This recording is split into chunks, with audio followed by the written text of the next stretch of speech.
Das Ziel von dem deutsch-französischen Zukunftsdialog ist, ein aktives Netzwerk aus Nachwuchsführungskräften zu entwickeln und dadurch auch neue Impulse für die deutsch-französische Zusammenarbeit zu geben.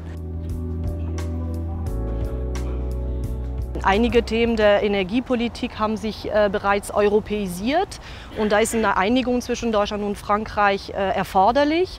Aber natürlich müssen auch Kompromisse mit anderen Mitgliedstaaten getroffen werden. Ich denke zum Beispiel im Bereich der Energiepolitik oder der Klimaschutzpolitik an osteuropäische Staaten. Deutschland und Frankreich haben im Moment leicht unterschiedliche Positionen in der Finanz- und Wirtschaftspolitik.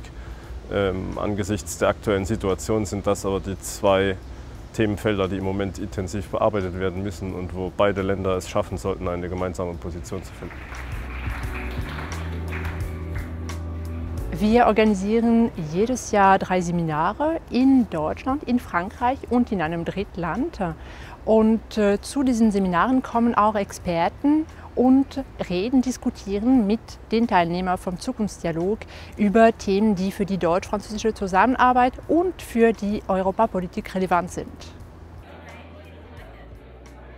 Ouais, ce qui m'a particulièrement plu, c'est que ça m'a permis de rencontrer des gens qui venaient d'horizons très différents, puisqu'il y a des gens qui travaillent au quotidien au rapprochement de la France et l'Allemagne de façon institutionnelle ou pas, mais il y avait aussi des gens qui étaient plutôt avec un profil scientifique, il y avait des journalistes, il y avait des architectes, il y avait des gens qui travaillaient dans le monde de l'art et de la culture. Aus heutiger Sicht hat das wunderbar funktioniert. Erstens arbeite ich heute mitten in diesen deutsch-französischen Beziehungen.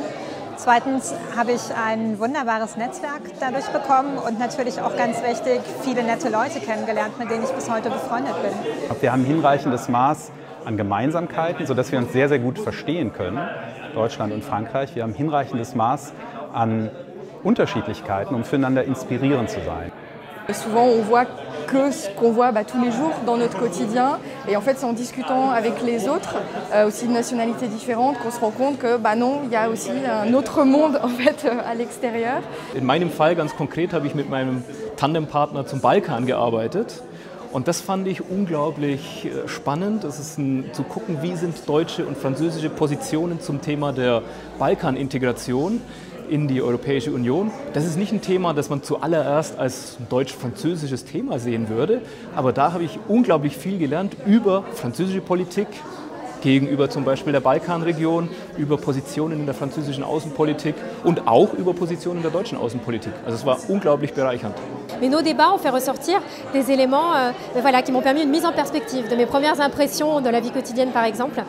Et puis ce côté aussi de mélanger un approfondissement de sujets politiques et de société était vraiment idéal pour pouvoir avoir vraiment les avis d'experts aussi bien académiques que des praticiens et puis pouvoir en discuter avec eux après dans un cadre informel et puis entre nous. Donc ça c'était vraiment une valeur ajoutée inestimable du Programme. Und was mich unglaublich beeindruckt hat, ist, dass wir jetzt auch 5 Jahre später immer noch dieselbe Dynamik erleben in diesem Zukunftsdialog. Und dass das nie nachgelassen hat. Da gibt es so viele Leute mit unglaublich viel Energie und mit unglaublich viel Überzeugungskraft daran arbeiten, dieses Projekt am Leben zu halten und immer wieder neu zu beleben. Wir haben mittlerweile ein Alumni-Netzwerk von über 100 Mitgliedern. Das ist eigentlich einfach unglaublich.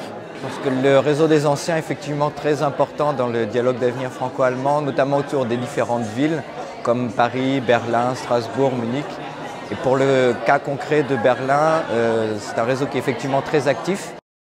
Die Idee kam von 2 wissenschaftlichen Einrichtungen, 2 Thinktanks, die Deutsche Gesellschaft für Auswärtige Politik, der GAP auf deutscher Seite, und das Institut Français des Relations Internationales, IFRI auf französischer Seite, sowie von der Robert Bosch Stiftung, die von Anfang an, seit 2007, das Projekt mitgestaltet und auch fördert.